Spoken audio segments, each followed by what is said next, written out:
Hello there, and welcome to the SLP Now podcast. I'm really excited to have two special guests today. We have Jesse Ginsburg and Chris Wenger, and we are going to be chatting about neurodiversity affirming goals. And so I cannot wait for this conversation. And before we dive into chatting about all things goals, I thought it would be super helpful to get to know a little bit about Jesse and Chris. They are a dynamic duo with a wealth of knowledge and experiences. So we'll kick things off just letting them share a little bit about their story and kind of how we ended up getting into this conversation about neurodiversity funding goals. Yes, thanks so much for having me back. So excited. I know we were talking about so much has changed since we chatted last, and now I got to bring Chris along this time. But yep, we're both two SLPs. We are based in Los Angeles, and it's kind of fun because not only are we parents together of four boys, but we have very different work settings and just very different experiences, but we both love working with autistic kids, and that's really our passion area. But I am a clinic-based SLP. I own a clinic in Los Angeles for the last over 10 years. And so I work with a lot of littler ones. And then I have a panic attack about the age 8 when I call Chris and say what I do with this child. No, but he is a school-based SLP working with older kids. So it's fun to come together and have different perspectives. Yeah, it's so funny that Jesse says that because it's like how I am too when someone approaches me with like a really young child and says, "Hey, so what about this goal or what about this?" And I'm like, "Well, let me find out. Let me call Jesse." Yeah, he'll get like his friends from high school who have a kid who need help or something, and then he's like, "Can you send a voice memo to this person I knew 20 years ago Totally. as a baby?" And yeah. Yeah, so following that, that's my setting. It's been the majority of my life has been working with teenagers. So over the years, I've really kind of learned what works, what doesn't work, what makes a neurodiversity affirming goal versus a traditional goal, what are next steps for the future. Like, my whole journey has kind of shaped together to learn this stuff. So, but it's all been specific to teens and young adults. And I love how we all end up with our areas of specialty and like we can build those networks to help us help all kinds of kiddos. So yeah, I love those stories. And this will be a really cool conversation because we'll get the perspective for different age ranges as well as different settings like private practice versus the schools. So I'm really excited to dive into all of this. And we've gotten a lot of different questions about neurodiversity affirming goals and what those look like. And I'm really excited to dive into that. But I know that writing goals is actually a very tiny part of the puzzle. And so, because there's a lot more learning that we need to do beyond like, here's a goal bank, for example. So what are some of your favorite resources for SLPs or maybe getting started to help give them a good foundation to start thinking about Yeah, this? I mean, I think that it's funny. I was kind of laughing in my head when you said that it's such a tiny piece because it's like you can't just give someone a neurodiversity affirming goal and then expect that the therapy is going to be using a neurodiversity affirming approach. You really do need to understand what makes something neurodiversity affirming. And for us, I know our favorite way to learn has always been to learn from autistic people and follow autistic people on social media. We have a lot of autistic colleagues and friends that we've had really great conversations with. And that's just, I would say, the number one way that I've at least tried to consume information about how can we best support our autistic kids. Let's ask our autistic adults that we have in our lives and then try to go from there. Yeah, and to shadow that back into the goal writing, asking, and connecting with resources with other autistic therapists, autistic voices, which goes right back into the goal writing process, including the client or the student in that goal writing process. That is your first stepping stone on a neurodiversity affirming goal. Who's the goal for? Is the goal for the teacher? Is the goal for the therapist? Is the goal for the parent? Or is the goal for the child, for the client? That's where we have to step. So that's like one of the very first things we question, like, who's this goal for? Who's it going to benefit? And that right there will help guide the process of writing the goal. But yeah, I always feel like that need for connecting with and getting input from that individual, because that's intrinsic motivation right there, right? That's like neurodiversity affirming approaches and strategies in general is how do we get away from that externalized motivators and what's intrinsically motivating for the individual? Because if they can have say in their goals, what works for them, what do they need, then that's where you're going to get a lot more success. Yeah, I love that. So Jesse's point was reaching out to or learning from the other autistic individuals in the community. And then I love how you added, Chris, that like our students and our clients are like they're the stakeholders there. So communicating with them too. And you gave some really good like examples of the questions that we can ask our students to help guide that conversation. So I love that. And then do you have like could we maybe shout out a couple accounts as examples? Like if an SLP is like, oh, I love that idea. Like where can I start on Instagram? Gosh, I feel bad because I don't want to exclude anyone by not saying names of people. Do you have people you would want to list? My gosh. And I could give you a couple of people who I've worked with directly who have been awesome. It's just there's so many people. Honestly, it's hard to like. Maybe we could give you a list to add in your show notes or something. But some people we've worked with and interviewed. One autistic SLP. Her name is Sam Roundtree. Her handle for a long time was the Aussie Speechy. She's been awesome. Worked on a project with her. Oh my God, I feel like there's just so many people we've interviewed. Lyric, whose handle is Neurodivergent Rebel, and Lyric always posts these questions that say autistic asking autistics. So if you go to the post, it's all autistic responses, which is really, really cool. Yeah, lived experience educator. Yeah, we've interviewed. They have like such great content that really focuses on getting away from neuronormativity and working with our clients and our students through a neurodiversity affirming lens. So yeah, that handle is at lived experience educator. I think like resources too, like I really like to go on the website neuroclastic.com. Autistic Self-Advocacy Network, ASAN is a great one. But yeah, just kind of exploring those and hearing input from voices has really kind of helped out. Yeah, so there's a few right there. Yeah. Yeah. And then I love that. I'll share the accounts that you mentioned as well as some of those websites. And then you guys highlight people on your accounts as well. So I'll link to Chris and Jesse's Instagrams as well as just another starting point as well. Awesome. And then, okay, so obviously there's a lot more to learn about goal setting to really help us, but let's humor the people and give them a little bit of what they want in terms of goals. And then I think it was a collaborative reel that you posted between, maybe it was Jesse's. I'll leave the reel either way in the show notes. But you were sharing about neurodiversity affirming social groups.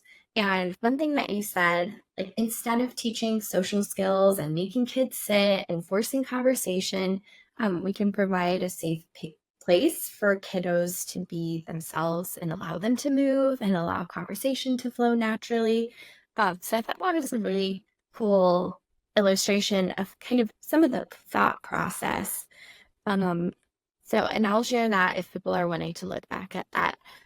But what are some important considerations when we are, and maybe you have different perspectives based on what age you're working with, but I'm curious what your thoughts are on like what should we think about as we're writing those goals, in addition to kind of doing our background research and listening to the autistic voices and our clients going from there. Yeah, I mean, Chris could definitely speak to this a lot more specifically, but I think the biggest thing to think about is, our goal is not to just try to take a child and then fit them into the mold of what is quote normal. And previously a lot of our goals would do that. It was, well, most of the time kids can have conversations for 5 minutes and they can take turns back and forth. So that means this child needs to be able to do that too. But we want to make sure that our goals are also honoring autistic characteristics. And, autistic brains function differently than neurotypical brains. And their sensory is going to be different. The way they regulate their emotions is likely going to be different. The way they socialize might be different. The way they communicate might be different. So, really taking into consideration that our goal is to really support them in the areas where they need support or feel they need support. We're not just trying to make them fit into a mold.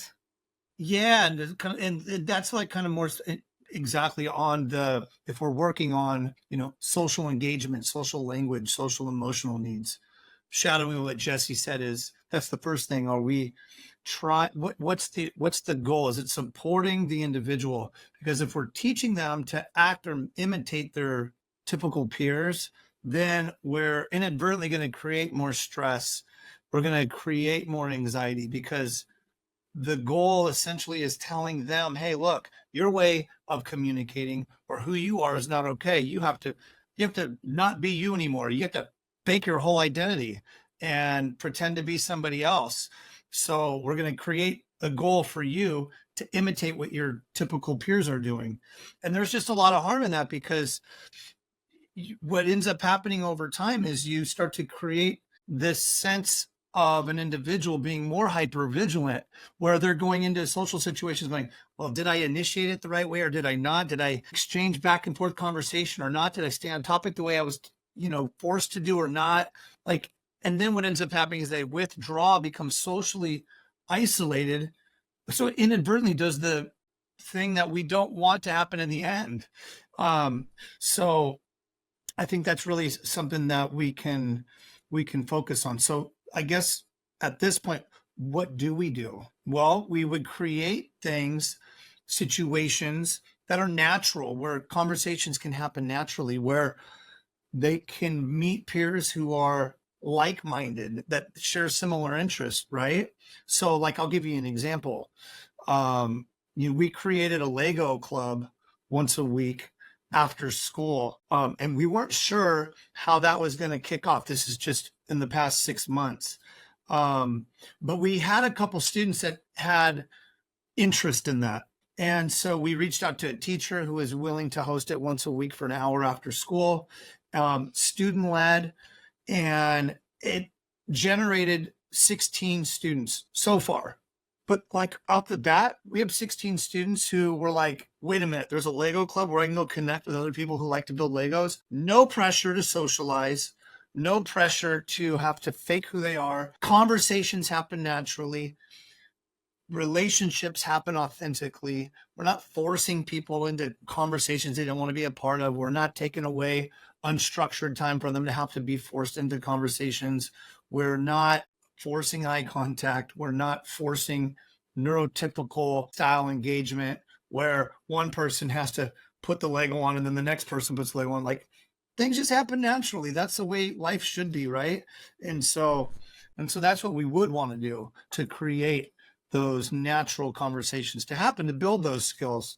And then another thing that Jessie will shadow and share a lot more of, because I learned this from her, but whatever the goal is, if you're working with language, if you're working with vocabulary, you're working with social emotional needs, you're working with grammar, like whatever the goal is, you always have to ensure that the child's regulated.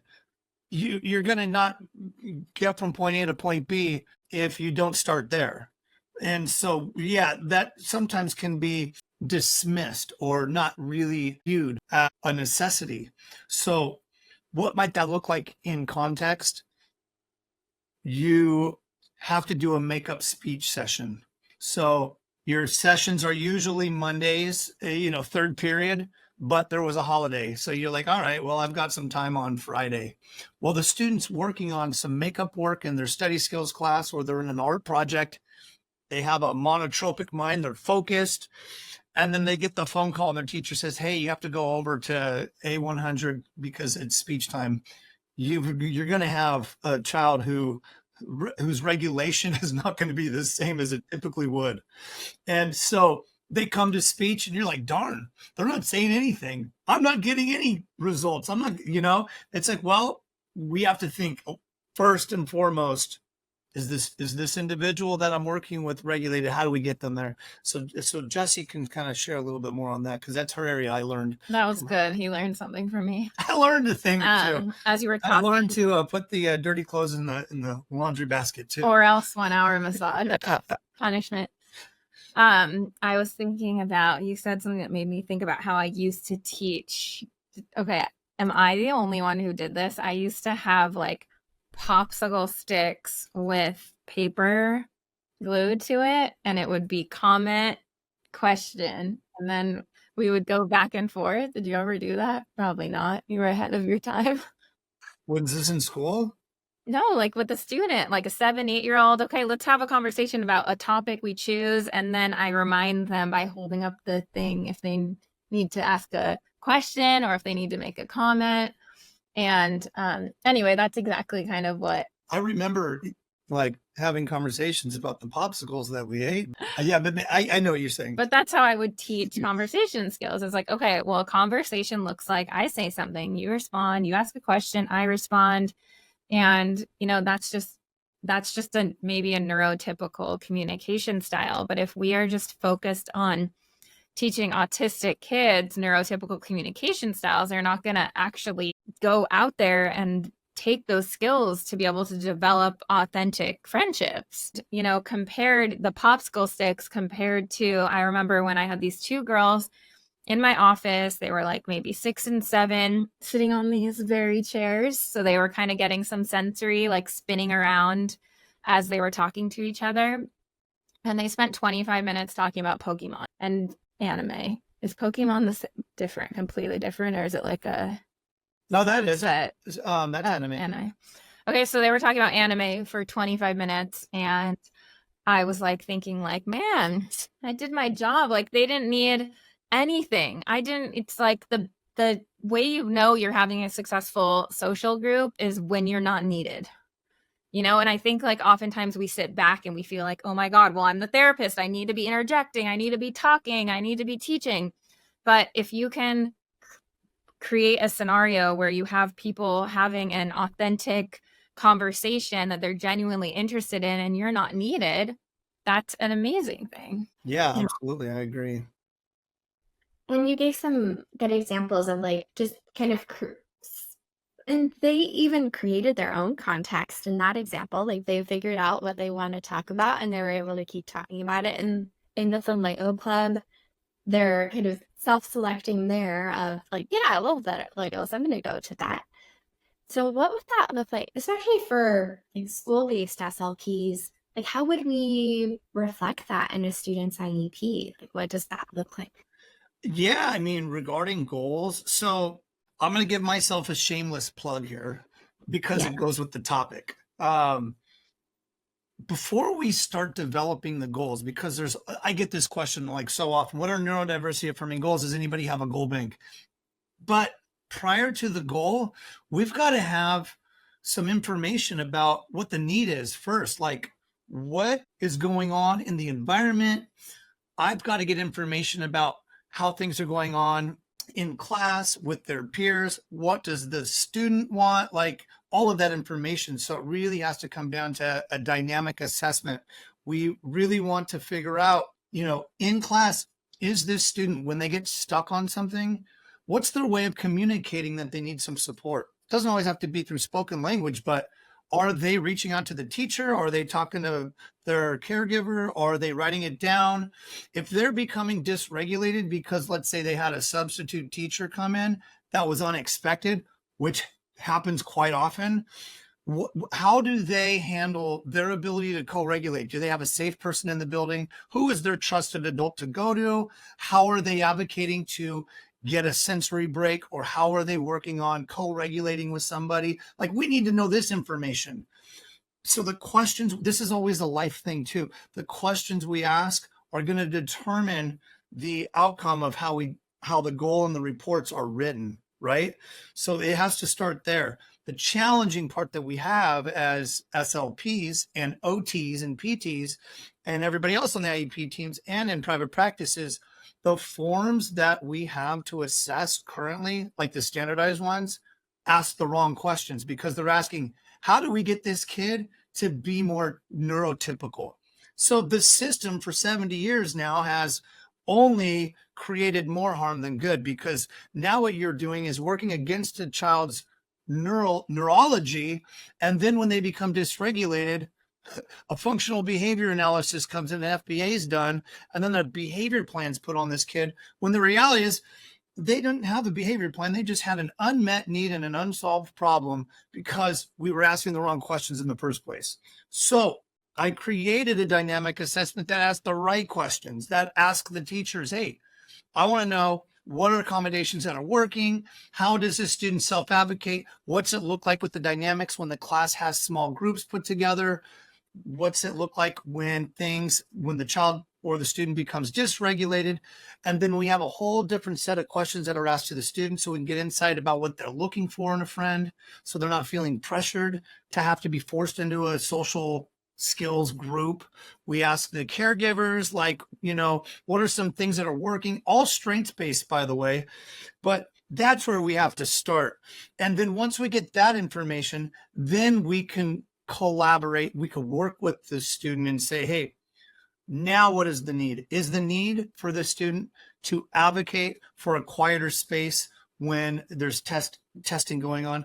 Or does the student need some support with noise canceling headphones during the rally and assemblies that are happening on Fridays? Does the student need a little bit of support about the perspectives of their typical peers without sacrificing their autonomy and giving them a variety of things? Does the student need a little bit of support on being aware that their autistic communication style might be a little different than their peers, and it's totally okay? Like, what is that information? And then that will drive the goal. That's huge. Let me drop your mic. Mic drop. Yeah. Yeah. And with all of that being said, I want to say this too. With all of that being said, we can add things in any of the goals where we come from a level of knowing when a student feels like they've been put into the fight, flight, freeze, fawn response, their nervous system happens, they've got anxiety. We know that sometimes that verbal speech might not happen in that moment, and that's okay. So within the goal, we might put something to add to any of our goals when given access to total communication, right? And then that implies we're not forcing the child to use verbal behavior, is what it's called, or like spoken language. They must verbalize it. We're honoring the student and giving them a variety of ways to advocate and to express what helps them out best. That helps in the schools, but it gives them the tools to help beyond the school walls. So if they have a dentist appointment in the future when they graduate, or when they're in high school, whatever age they are, they might be thinking, it would be really nice if I could wear my noise canceling headphones when I go to the dentist, because I hate that loud sound that squeals, and I don't like the bright lights. So I'm wondering if I have to wear my tinted glasses, and I have a certain schedule that works better for me. How can I advocate for those needs? Well, we've given them the resources and the tools. Like, you don't have to call on the phone, but how can you use Yelp to reach out and to connect with them through, written language, or through text, or through the scheduler? So there's a lot of benefits that these goals can serve on a large scale. Yeah, and that is incredibly functional. Yeah, absolutely. And it's and it's authentic to them. Like, we're not creating goals that, again, are creating more stress and anxiety. We're creating goals where they're like, yeah, that's what I see I need help with too. So now they have buy-in into their own goals, which is great. And the parents are like, hey, that sounds like a good plan. I would love for my child to, work on those things. And so then everybody gives each other a high five at the meetings. That's huge. Without actually the hands touching, germs and stuff. Air high fives at the IEP meeting.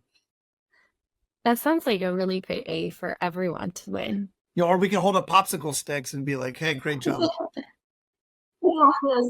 Hey, fantastic. I love that. And I think so. The first reel that I mentioned was one that Jessie recorded on her own, I think. But there was another one that you all did together, like a conversation about goals. I'll leave that in the show notes too. But that's so because I see a couple kiddos. I don't carry a full caseload anymore, but I was working with an autistic kiddo, and I had just updated his goals, and I had put in a goal for like to have him after having some conversations with Jessie. I put in a goal to have him like self-advocate for sensory supports. And then you did that reel, and that was the goal you were talking about. I was like, yeah. Oh my God, so funny. Yes, the Rugrats audio. Yeah. Yeah, I love that one. That was super fun. But it was a really cool because I still have so much to learn in terms of implementing all of this 100%. But just my experience with those types of goals, like you can really see a huge difference. Like the parents, they're like, of course, like that makes so much sense and that's so helpful. And it's a goal that helps them at home and in a bunch of settings. And then the kiddo loves it too because it's really empowering for him to be able to communicate what he needs. So yeah, I really, really enjoyed this conversation and getting even more ideas on how we can kind of start to implement that. And I'll definitely link to the dynamic assessment too, because that would be awesome. Yeah. And I can kind of share where to find it. I wanted to add one more thing too, because this question comes up, this whole conversation that we've had, there's always one last question that pops up because the majority of parents, when they hear this type of, or caregivers that hear this type of language and this new shift, they're like, yes, this, that sounds like so much what my child needs. But then you're going to get that really small group that isn't on board. And they're like, nope, social skills training right now, my child needs to be like their neurotypical peers and there's no budging. We want this. Or you might be in a meeting and there's an advocate that's like, hey, we know what? We want evidence-based programs that are about social skills training. And I hear this question a lot. So my response is I always try to guide. I don't like trying to say, no, don't do that. But I just try to guide with research out there. And I say, I understand where you're coming from with the idea that if they have these social skills, like their typical peers, they're going to be happier and things are just going to blossom. But the research and what we know is that teaching people in general to heavily mask, to be inauthentic, will lead to future mental health challenges and issues. And here's the research. So that way the parent has information to go, okay, well, you've given me some information so they can do some exploring and understand the harms in it. That's really how I approach that question, because we will, as SLPs, be presented with that question or those challenging moments where, it's like, no, I hear your neurodiversity affirming. I don't want it. I want to force this. And we have to, we do what's ethical, which is supporting the students we work with by not teaching them how to be inauthentic. So I wanted to share that because that's a valuable piece of information I've learned over the past couple of years on how to address that.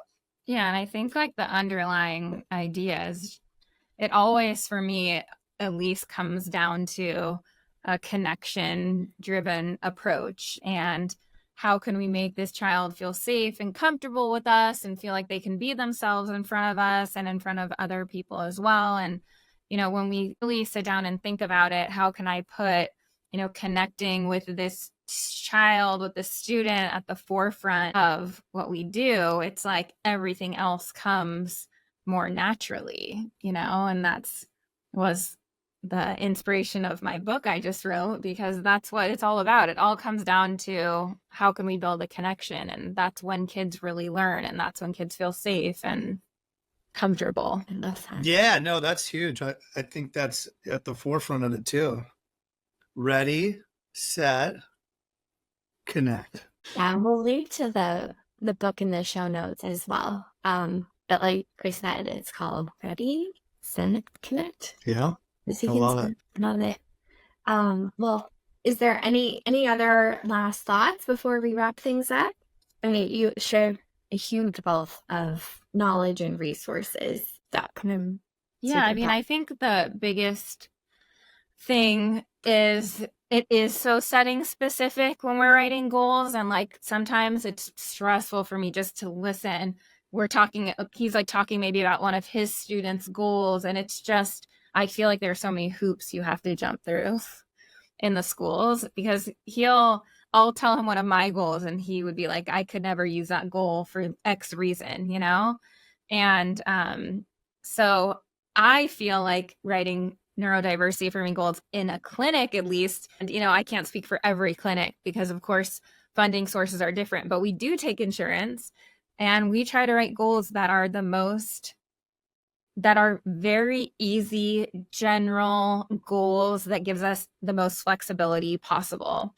So back to Chris, he said adding when given, what did you say? When given access to total communication. Yeah, so having like a total communication goal, that's like our go-to goal for a child who comes in and is non-speaking or maybe minimally speaking or inconsistently speaking.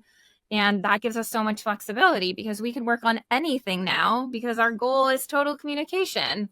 Whereas if we have a child come in and we know they're a Gestalt language processor and we can identify what stage they're in, we write them a goal for that. And so like we write our goals to give us a lot of flexibility over what we do and keep them really general so that it's not just that we're targeting specific activities or specific situations. So I think there's a lot of benefit to that. So if you have the ability to make your goals broader and more general, I've always found that to be easier.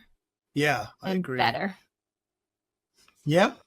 When given access to total communication, when working with activities where the child is regulated, all of those things that right off the bat set up the student for success. I think that way you're one step closer to meeting that goal and helping the kids. So we mentioned the assessment. When it comes to goals within the schools, the reason why it can be sometimes challenging is how do you measure a self-advocacy goal? How do you know the student is, asking for, use of, something that's calming for their sensory needs or requesting to co-regulate with the counselor or the mental health coach that's on campus? Or how do you know that they're advocating for the accommodations listed in their IEP? So I like to use a rubric-based system. I have a whole system and the assessment. And so, I'm going to just share that where you can locate that because it's all kind of in the same place based on whatever it is you're looking for. If you're looking for beyond that and you're looking for a neurodiversity of activities, I got all that. So here's how you do it. You go to my Instagram and then you go to Speech Dude. So just type, you find me as Speech Dude and then DM me the word bananas. And there you go. That's it. That's all you have to do. Just DM me the word bananas and you're going to go bananas on some great neurodiversity affirming resources. That's how you do it. And then for Jessie, she's got her own stuff as well for where you can locate her book and all of those things. So you want to share? Yeah, the book's at readysetconnectbook.com. And when you get it, you get the audiobook for free. You also get a lot of other awesome stuff for free, like a free training, free event coming up that I'm going to be hosting, and very easy to get anywhere. Yeah. Awesome. ReadySetConnectBook.com. ReadySetConnect. Yeah. And then, I'll link to all of that in the show notes as well. But thank you both for sharing such a wealth of resources. And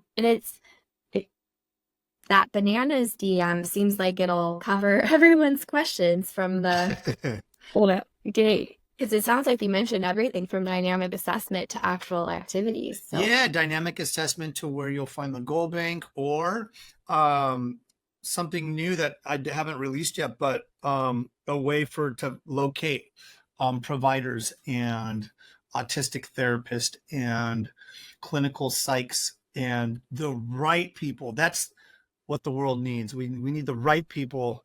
And so I got information there too. So yeah, it'll be it's good stuff. amazing. And I know this was such a small, like this, I mean, it's been what, 36 minutes or whatnot. This doesn't do a whole conversation justice. So I'm really grateful for you sharing. And then hopefully the listeners have some good resources to continue that conversation and continue growing as professionals. So thanks for doing this with me Yeah, today. Marisha, thanks so much for Yeah, having thank us you for on. having us. We love being here. Yeah, love the topic and we love being here. We appreciate it.